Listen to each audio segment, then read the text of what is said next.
What would you do if your own parents sued you for the house you built with your bare hands?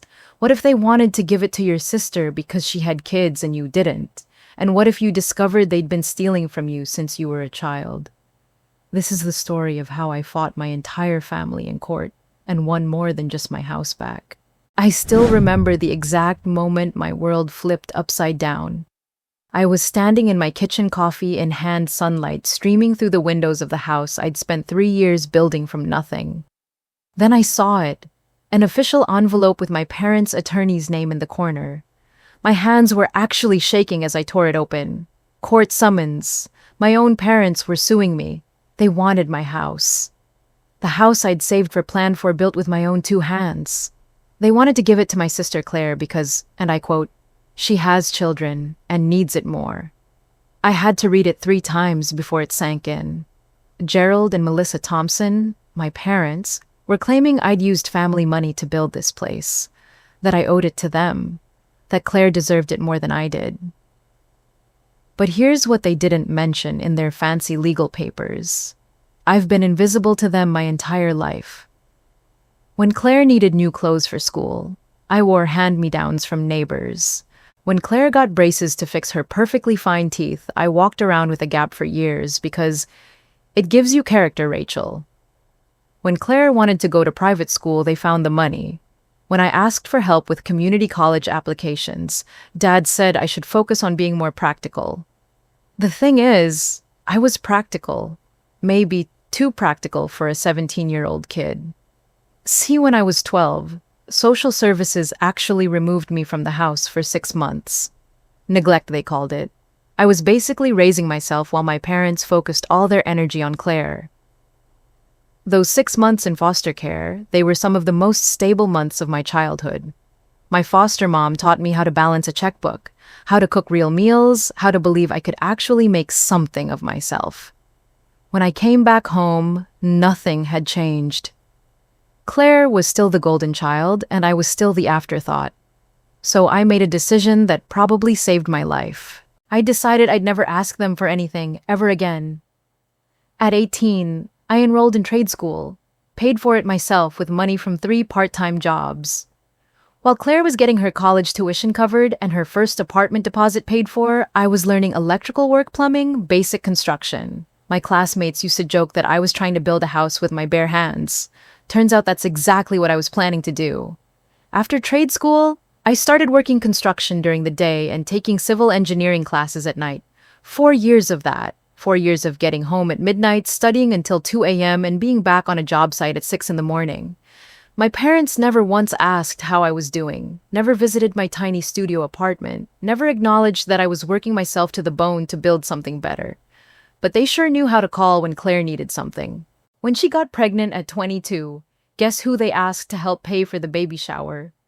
When her marriage started falling apart, guess who they suggested should let Claire and the kids move in temporarily? I said no, every time.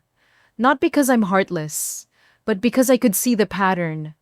Claire's problems always became everyone else's responsibility. Claire's needs always came first, and Claire never ever had to face the consequences of her choices. So when I finally saved enough for a down payment on a rundown house in a decent neighborhood, I didn't tell them. When I spent evenings and weekends for 3 years, gutting and rebuilding every room, they had no idea. When I finally moved in 6 months ago, the first time they saw it was when they showed up unannounced with that court summons. They walked through my living room, the one where I'd installed every piece of flooring myself, and told me I didn't deserve it. They stood in my kitchen, the one where I'd rewired all the electrical and retiled the backsplash, and said Claire needed it more.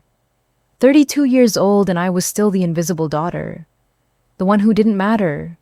The one who was supposed to give up everything she'd worked for because her sister had made different choices. But this time, I wasn't 12 years old and powerless. This time, I had something they wanted. And this time, I was going to fight back. Looking back, I can see exactly how they built this twisted family mythology where nothing I did ever mattered. When Claire got arrested for shoplifting at 16, My parents sat us all down for a family meeting. Claire's going through a difficult time, my mother Melissa explained, her voice full of concern. She's acting out because she feels overlooked. The irony was lost on everyone but me. I was sitting right there, literally overlooked for the past 16 years, and I'd never stolen so much as a candy bar. When Claire dropped out of college junior year to follow some guy to California, it was because she was following her heart and learning about life. When I graduated trade school with perfect attendance and a job offer already lined up, Gerald barely looked up from his newspaper. Well, that's practical, I guess. Every single achievement I made was somehow cold calculating or missing some essential human element. Every disaster Claire created was proof of her passionate feeling nature. She was the artist, the free spirit, the one with real emotions. I was the robot who just worked all the time. But the most revealing moment came 3 years ago when Uncle Ben died. Ben was Gerald's older brother, and honestly, he was the only family member who ever really saw me. When everyone else was fussing over Claire's latest drama, Ben would ask me about my job, about the classes I was taking, about my plans. He'd listen to my answers like they actually mattered.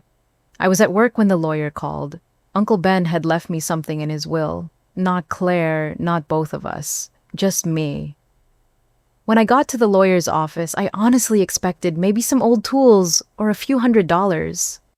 $20,000. And a handwritten note that said, "To Rachel, build something of your own. You're the only one who knows how. Love, Uncle Ben." I sat in that lawyer's office and cried for the first time in years. Not because of the money, though, that was life-changing, but because someone had finally seen me. Someone had noticed that I was the one who built things, who made plans, who followed through. I should have known the peace wouldn't last. The reading of the will was the next week with the whole family present. When the lawyer announced Uncle Ben's gift to me, you could have heard a pin drop. Then Claire exploded. "This isn't fair," she screamed loud enough for the entire law office to hear. "He barely knew Rachel. I was the one who visited him in the hospital. I was the one who brought the kids to see him." That last part was interesting considering Claire had visited Uncle Ben exactly twice in the past 5 years, and both times she'd asked him for money. But Gerald, oh, Gerald was even worse. He sat there for a full minute, his face getting redder and redder before he finally spoke. Ben wasn't thinking clearly at the end. He announced like he was delivering a medical diagnosis. "The medication's the stress of being sick. This doesn't represent his real wishes. The right thing to do would be to split this money between both girls." Melissa nodded along, of course. "Uncle Ben loved you both equally. He would want this to be fair." I looked around that room at my family. My parents, my sister, even Claire's kids who were old enough to understand that grown-ups were fighting about money, and I made a decision that probably saved my sanity. I said nothing, not a single word. I signed the paperwork, shook the lawyer's hand, and walked out of that office while Claire was still demanding to know why I wasn't doing the right thing. That $20,000 became the foundation of everything. I added it to the savings I'd been building for years. Penny by penny, overtime shift by overtime shift. For 10 solid years, I lived like I was still making minimum wage while my salary grew. I drove the same beat-up Honda until it literally wouldn't start anymore. I lived in that tiny studio apartment with the broken air conditioning and the neighbors who played music too loud. Every dollar went toward the same goal, building something of my own, just like Uncle Ben said. I researched neighborhoods, learned about property values, studied mortgage rates like they were scripture. I built my credit score from nothing to excellent. I saved 20% down payment, plus closing costs, plus a full year of emergency expenses. When I finally found the house, a 1960s ranch that needed everything but had good bones and a decent lot, I was ready. More ready than I'd ever been for anything in my life. The day I got the keys, I sat in my empty living room and called Uncle Ben's number, even though it had been disconnected for 2 years. I just needed to tell someone who would have understood what this moment meant. "I did it, Ben," I whispered to his voicemail greeting that was probably still echoing in some digital void somewhere. I built something of my own. I had no idea that 3 years later, my own parents would try to take it away from me. The ambush came on a Tuesday afternoon in October. I was in my garage organizing tools after finishing the guest bathroom renovation when I heard car doors slamming in my driveway. Not one car, multiple cars. I walked to my front window and felt my stomach drop. Gerald and Melissa's silver Buick, Claire's beat-up minivan, and a third car I didn't recognize, a white sedan with someone sitting in the passenger seat. They didn't knock, they just walked up to my front door like they owned the place and waited for me to open it. Gerald was holding a manila folder. Melissa had her arms crossed. Claire was herding her 3 kids, Emma, who was 8, Tyler, who was 6, and little Madison, who was barely 4. And walking behind all of them was a woman I'd only met twice in my life, Claire's ex-mother-in-law, Barbara. The same Barbara who had taken Claire's side in every argument during the divorce, who had fought for custody rights she wasn't even entitled to, who had made Claire's already messy separation even more complicated. Rachel, Gerald said like this was perfectly normal. We need to talk. I should have closed the door right then. Should have told them to call first like normal people. Instead, I stepped back and let them into my living room. The living room where I'd spent weeks choosing the perfect paint color, where I'd installed crown molding with my own hands, where every single thing had been earned. They spread out across my furniture like they were staging an intervention. Gerald and Melissa on my couch. Claire in my reading chair with Madison on her lap. Barbara perched on my coffee table like she belonged there. The 2 older kids immediately started wandering around, touching things. Nice place, Barbara said, and something about her tone made it sound like an insult. Gerald cleared his throat and opened his folder. Rachel, we've been talking as a family, and we've come to a decision about your living situation. My living situation. Like I was a teenager, they were grounding. Claire and the children need stability right now, Melissa jumped in. The divorce has been hard on everyone, and they need a real home. A family home. I looked around my living room, still barely furnished because I'd been putting every extra dollar into renovations instead of decorations. This is a real home. It's my home. But you don't really need all this space, Claire said, shifting Madison to her other knee. I mean, look at this place, Rachel. 4 bedrooms. 3 bathrooms. What are you possibly going to do with all this room? Emma had wandered over to my bookshelf and was pulling out books, flipping through them and dropping them on the floor. I wanted to tell her to stop, but Claire was still talking. Meanwhile, we're crammed into a 2-bedroom apartment where the kids have to share everything. Tyler doesn't even have his own bed. He's sleeping on an air mattress in Emma's room. I'm sorry, Claire, but that's not my problem, I said, trying to keep my voice level. There are lots of affordable rental houses in good school districts. You could... With what money? Claire's voice shot up an octave. Do you have any idea how expensive it is to raise 3 children as a single mother? Do you know what daycare costs? What health insurance costs when you're not on a family plan anymore? Actually, I did know what health insurance cost because I'd been paying for my own since I was 18. But I didn't say that. Gerald leaned forward, his elbows on his knees. Here's what we're thinking, Rachel. There's a basement apartment behind your cousin Jim's house. You remember Jim, right? Nice little place, completely separate entrance, utilities included. Perfect for a single person who doesn't need much space. I stared at him. You want me to move into Jim's basement so Claire can have my house? It makes sense, Melissa said quickly. You're always working anyway. You'd barely be there, and Claire needs the stability for the kids' sake. They've been through enough upheaval already. I paid for this house, I said, my voice getting harder. I saved for years. I put down the down payment. I pay the mortgage. I did all the renovations myself. This isn't a family property that we're all entitled to. This is my house that I bought with my own money. Barbara spoke up for the first time. Money isn't everything, honey. Sometimes family has to make sacrifices for what's right.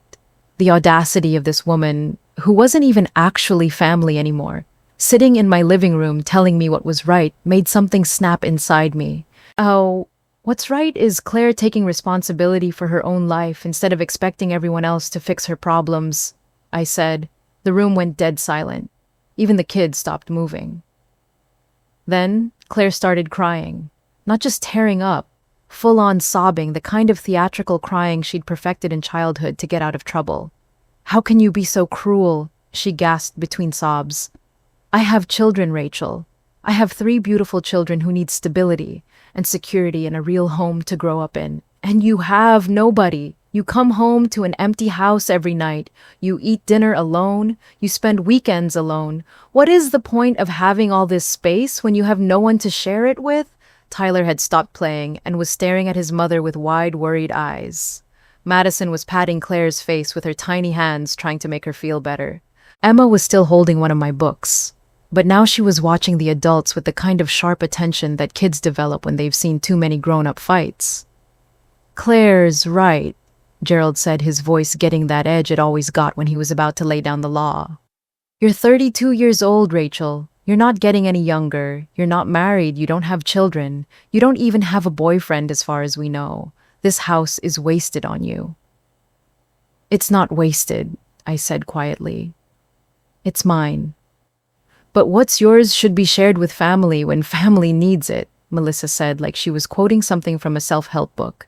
"That's what family means, supporting each other, making sacrifices for each other." I almost laughed.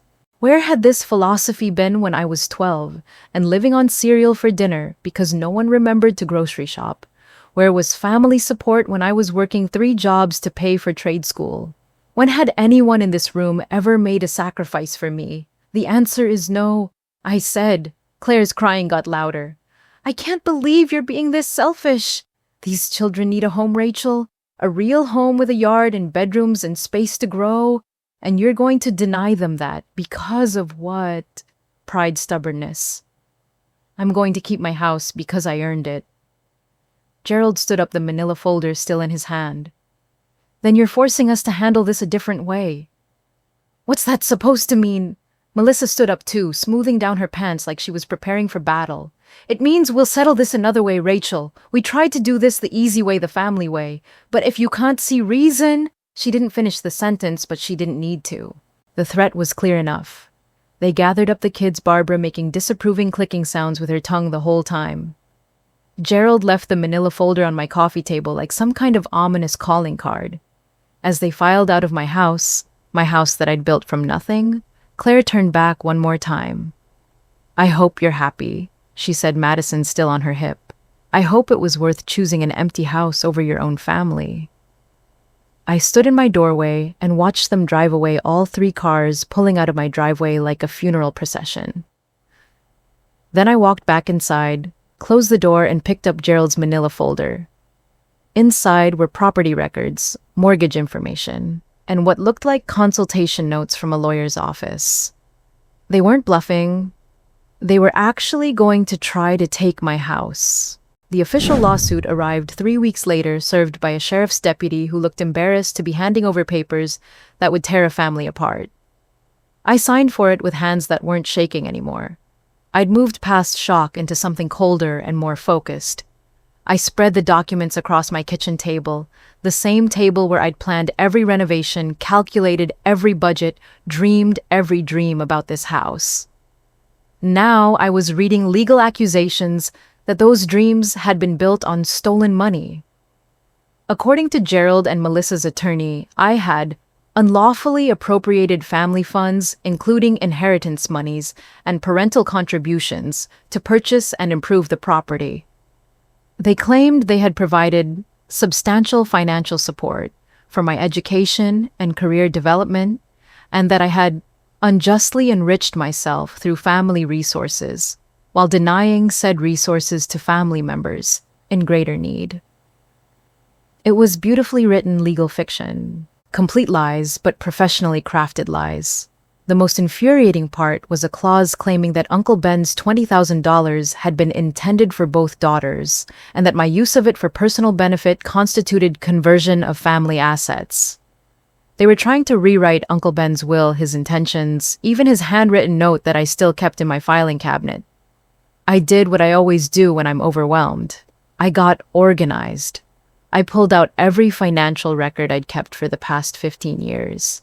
Tax returns, pay stubs, bank statements, receipts for every major purchase. I spread them across my living room floor like pieces of a jigsaw puzzle. Hours later, I had a complete paper trail of my financial independence. Every dollar I'd earned, saved, and spent was documented. Not a single penny had come from my parents, not for trade school, not for night classes, not for my car, not for this house. Nothing. But as I was organizing the older documents, something caught my eye. A bank statement from when I was 16, back when I still lived at home and had a joint savings account with Gerald as the cosigner. There was a withdrawal for $837 that I'd never made. I remembered that account. Uncle Ben had opened it for me when I was 8 years old, putting in $50 and telling me to save my birthday money and any cash I earned doing chores.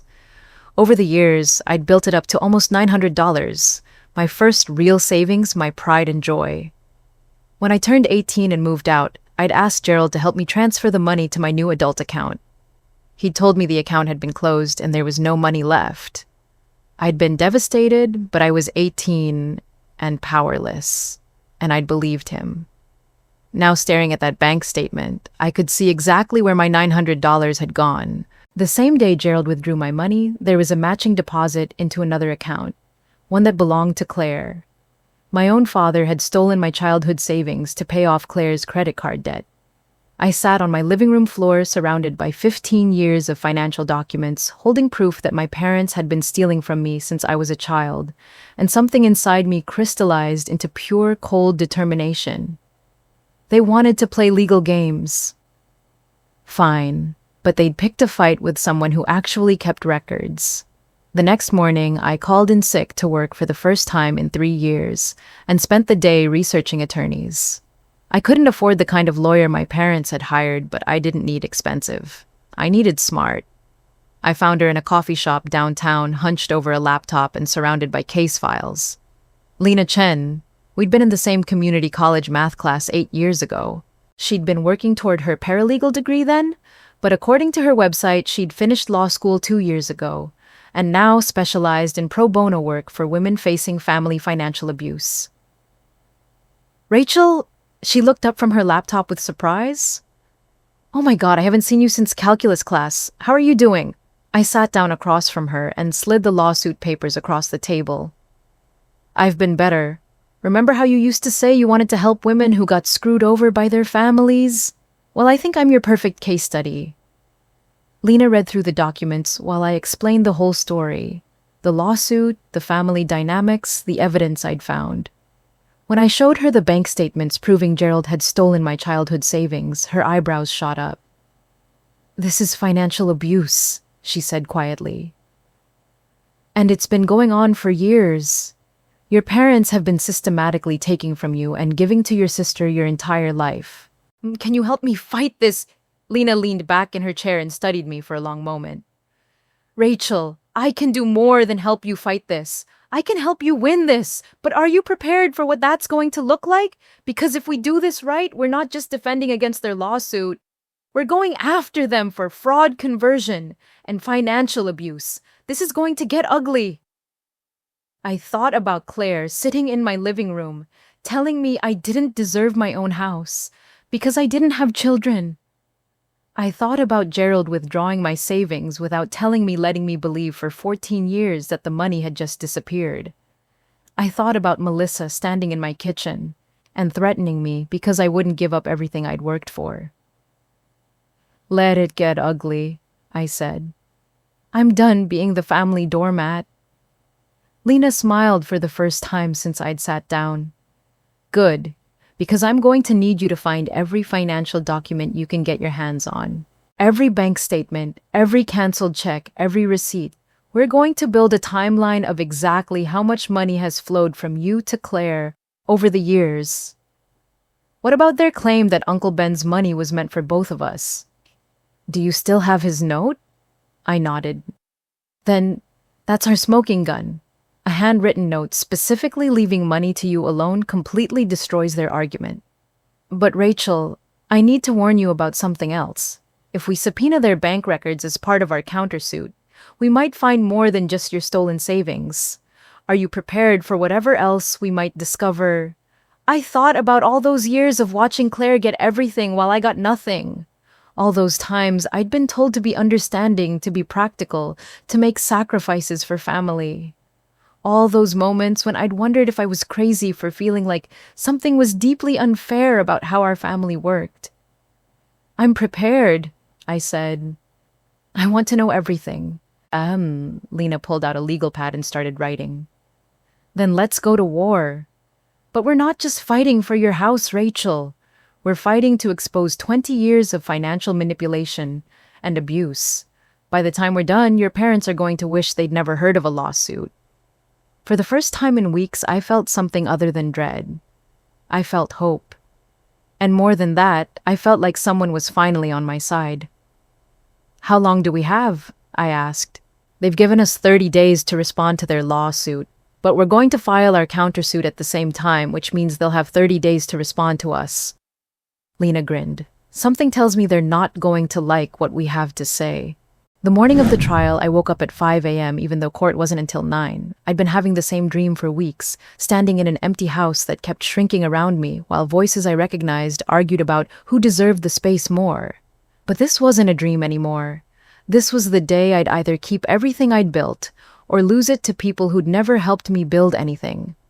Lena met me at the courthouse steps, carrying 2 banker's boxes full of evidence. Over the past month, our investigation had uncovered things that made my stolen childhood savings look like petty cash. You ready for this? She asked, adjusting her blazer. She looked every inch the professional attorney, but I could see the excitement in her eyes. This case had become personal for her, too. I've been ready for 32 years, I said. The courtroom was smaller than I'd expected, and seeing my entire family sitting on the other side felt surreal. Gerald in his best suit, Melissa clutching a tissue like she was already planning to cry, Claire looking pale but determined. Their lawyer, a expensive-looking man in his 50s, was shuffling through papers with the confidence of someone who thought this would be easy. Judge Harrison was a no-nonsense woman in her 60s who looked like she'd seen every family dispute imaginable and had no patience for drama. This is a case of Thompson versus Thompson regarding property ownership, she announced. I've reviewed the initial filings from both parties, and I have to say this is one of the more unusual family disputes I've encountered. Let's proceed with the plaintiff's case. Gerald and Melissa's lawyer stood up and launched into a speech about family obligations and shared resources. He painted me as a selfish daughter who had taken advantage of family generosity and now refused to help family members in need.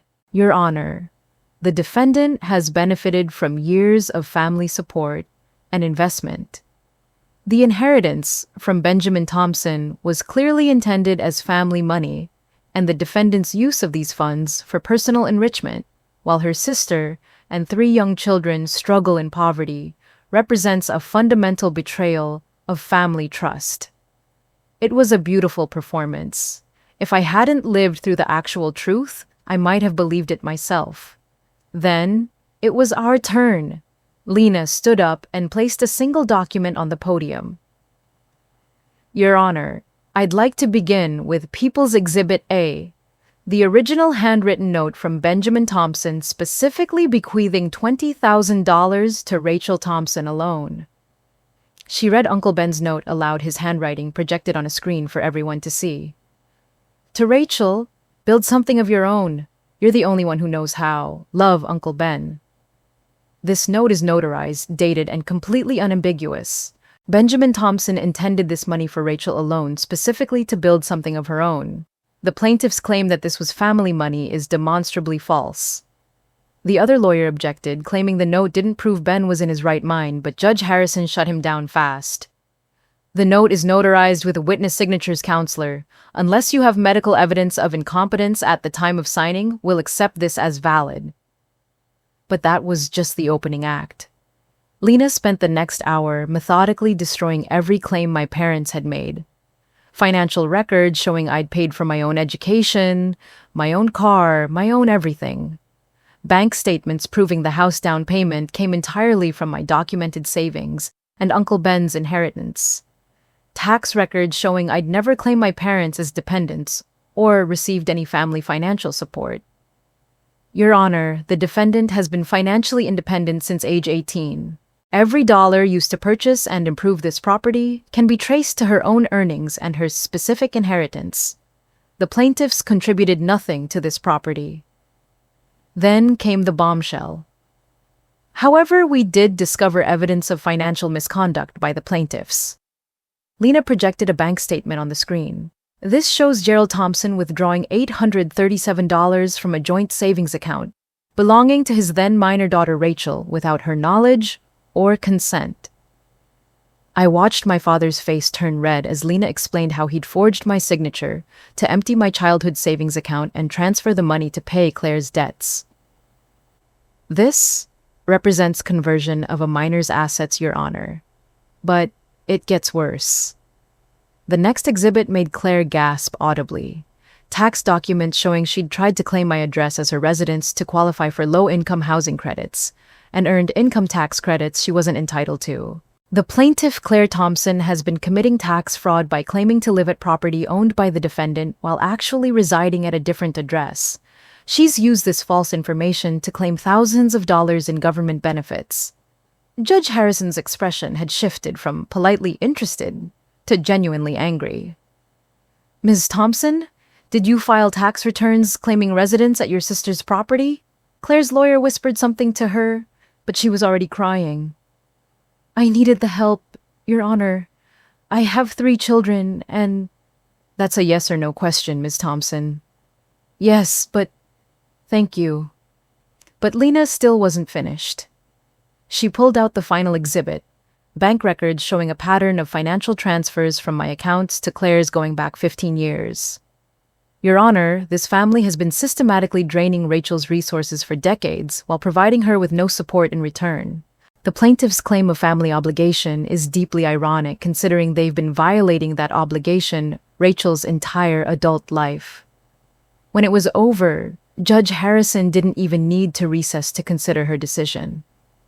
I've practiced family law for 23 years, and this is one of the clearest cases of financial abuse I've ever seen. The plaintiff's claims are not only without merit, they appear to be part of a systematic pattern of exploitation. She looked directly at my parents. Mr. and Mrs. Thompson, your daughter, Rachel, has provided clear evidence that she independently earned and saved every dollar used to purchase her property. Your claims of family contribution are unsupported and frankly contradicted by your own behavior. Then she turned to Claire. Ms. Thompson, filing false tax returns is a federal crime. I'm referring this matter to the appropriate authorities for investigation. Finally, she looked at me. Ms. Thompson, not only are you the rightful owner of your property, but you're entitled to damages for the financial abuse you've suffered. I'm ordering the plaintiffs to pay your legal fees and court costs. The gavel came down like thunder. I sat there for a moment, stunned. It was over. I'd won. More than won. I'd been vindicated. As we filed out of the courtroom, Gerald tried to approach me, but Lena stepped between us. Any further contact should go through my office, Mr. Thompson. Claire was still crying, but now it sounded more like rage than sadness. Melissa was comforting her, shooting me looks that could have melted steel. I thought that was the end of it. I was wrong. 3 days later, my coworker Jake showed me a TikTok video that was spreading across social media like wildfire. Claire perfectly made up and sitting in what looked like her apartment talking directly to the camera. So my sister just took me to court and destroyed my family. She began, her voice trembling with practiced emotion. I'm a single mother of 3, struggling to make ends meet, and my sister, who has a 4-bedroom house all to herself, refused to help us when we needed it most. She went on for 3 minutes, painting herself as the victim of a cold, heartless sister who chose money over family. She never mentioned the lawsuit they'd filed against me, the fraud she'd committed, or the money they'd stolen from me over the years. This is what happens when people get successful and forget where they came from. My children asked me why Aunt Rachel doesn't love them anymore, and I honestly don't know what to tell them. The video had over 2 million views and thousands of comments. Most of them called me heartless, selfish, a terrible sister and aunt. People were sharing it with the captions like, "This is why family money ruins relationships," and "Some people have no compassion." My phone started ringing with numbers I didn't recognize. Someone had figured out where I worked and was calling my office. A few people even showed up at my house, though they left when they realized I wasn't home. For 48 hours, I was internet famous as the worst sister in America. But you know what? I didn't care. Let Claire tell her version of the story to strangers on the internet. I had something better than viral sympathy. I had the truth legally documented and court certified. And I had my house. The house I'd built with my own hands, bought with my own money, and would never have to give up to people who'd never helped me build anything. Claire could keep her TikTok followers. I was keeping my home. The internet has a short attention span, thank God. Claire's viral moment lasted about 2 weeks before everyone moved on to the next family drama. But those 2 weeks taught me something important. I didn't need strangers to understand my story. I just needed to keep living it. I deleted my social media accounts, changed my phone number, and went back to what I'd always done best, building things. The house felt different after the trial. Not just because it was legally undeniably mine, but because I finally understood what Uncle Ben had meant when he wrote, "Build something of your own." He hadn't just been talking about property, he'd been talking about a life that nobody could take away from you. I started small, finished the guest bathroom I'd been working on when this whole nightmare began, painted the hallway that had been sitting in primer for months, planted a vegetable garden in the backyard, something I'd been planning since I moved in, but never had time for. Each project felt like an act of defiance against everyone who'd tried to convince me I didn't deserve this space. But it was Lena who gave me the idea that changed everything. She came over one evening, about a month after the trial, bringing Chinese takeout and a bottle of wine to celebrate the final paperwork being filed. We were sitting in my kitchen, the kitchen I'd rewired and retiled myself, when she asked a question that stopped me cold. "Rachel, what are you going to do with all the skills you've learned? I mean, you basically built this entire house yourself. That's incredible.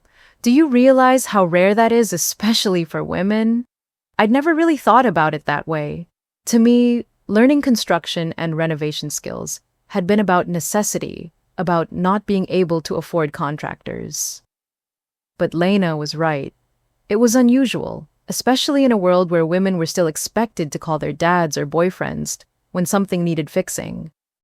"What if," she continued, "what if there was a way to teach other women what you know? I work with so many clients who feel trapped because they can't afford basic home repairs, or they're getting ripped off by contractors because they don't know what questions to ask." That conversation planted a seed that grew into something bigger than I'd ever imagined. We called it Build It Forward, a nonprofit organization offering home renovation workshops specifically for single women. The idea was simple: teach women basic construction skills so they could maintain their own spaces, avoid getting scammed by contractors, and maybe even start careers in the trades. Lena handled the legal paperwork to set up the nonprofit. I started planning curriculum and converting my garage into a workshop space. We applied for small grants, reached out to local hardware stores for donations, and slowly built something that felt more meaningful than anything I'd ever constructed. Our first workshop was supposed to have 10 participants. 23 women showed up. They came from all walks of life. Single mothers like Claire, but also college students, recent divorces, elderly widows who were tired of paying someone else to change their light fixtures. Some had been following my story since the TikTok drama and wanted to learn from the woman who'd fought for her right to own property. I taught them how to patch drywall, fix leaky faucets, install basic electrical outlets. But more than that, I taught them what Uncle Ben had taught me, that you don't have to wait for someone else to give you permission to build the life you want. The workshops grew. Word spread through social media, but this time it was positive. Women posted before and after photos of repairs they'd done themselves, tagged friends who needed to learn these skills, shared stories of contractors who'd tried to overcharge them before they learned to spot the red flags. 6 months and something unexpected happened. A woman named Jennifer, who'd attended one of my early workshops, showed up at my door with a teenage girl. "This is my daughter Ashley," Jennifer said. "She's been watching your videos online and asking if she can learn construction.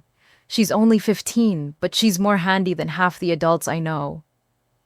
Ashley was shy at first, but once she got her hands on tools, she lit up like Christmas morning.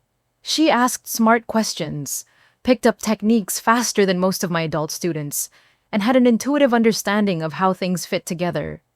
"I want to be a contractor someday," she told me during a break. "But everyone says it's too hard for girls." I looked at this 15-year-old kid who reminded me so much of myself at that age, hungry to learn, desperate to build something, surrounded by people telling her what she couldn't do. "Let me tell you something, Ashley," I said. "The only thing that's too hard is listening to people who tell you what you can't do." That afternoon, as Ashley was practicing how to properly muddy drywall seams, she looked around my garage workshop, filled with tools I'd collected over the years, walls lined with before and after photos from our workshops, women laughing and learning and building confidence along with their skills. "This is such a cool house," she said. "Did you inherit it from your family?" The question hit me in a way I hadn't expected. I looked around at everything I'd built, not just the physical space, but the community, the purpose, the life that had grown from years of quiet determination.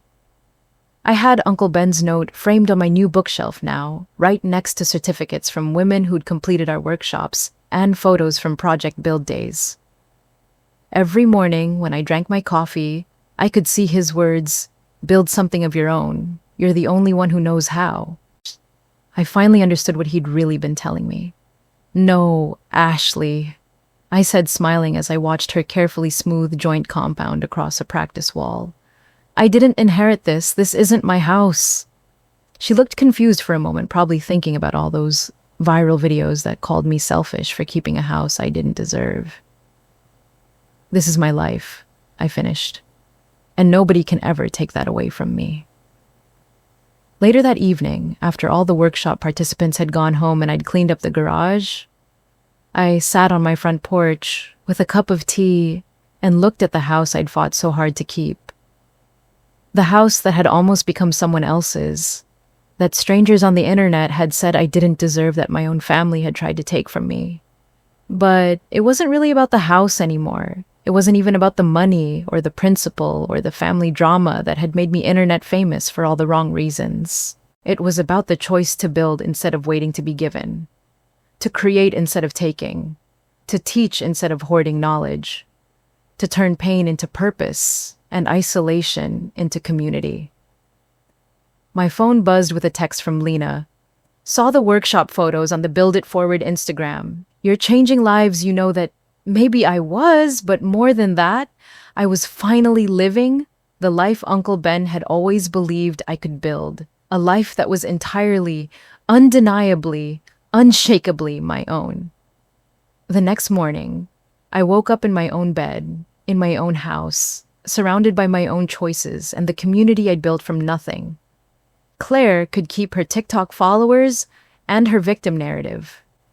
Gerald and Melissa could keep their twisted version of family loyalty. I had something better. I had a life I'd constructed brick by brick, relationship by relationship, choice by choice. And for the first time in 32 years, I was finally home. Not in a building that could be taken away, but in a sense of purpose that belonged entirely to me. That's what Uncle Ben had really left me in his will. Not just money to build a house, but permission to build a life.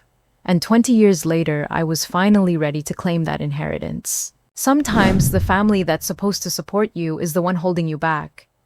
Have you ever had to choose between family loyalty and protecting what you've built? Share your story in the comments below. If you enjoyed this story of standing up for yourself, hit that subscribe button for more real stories about finding your strength when it matters most.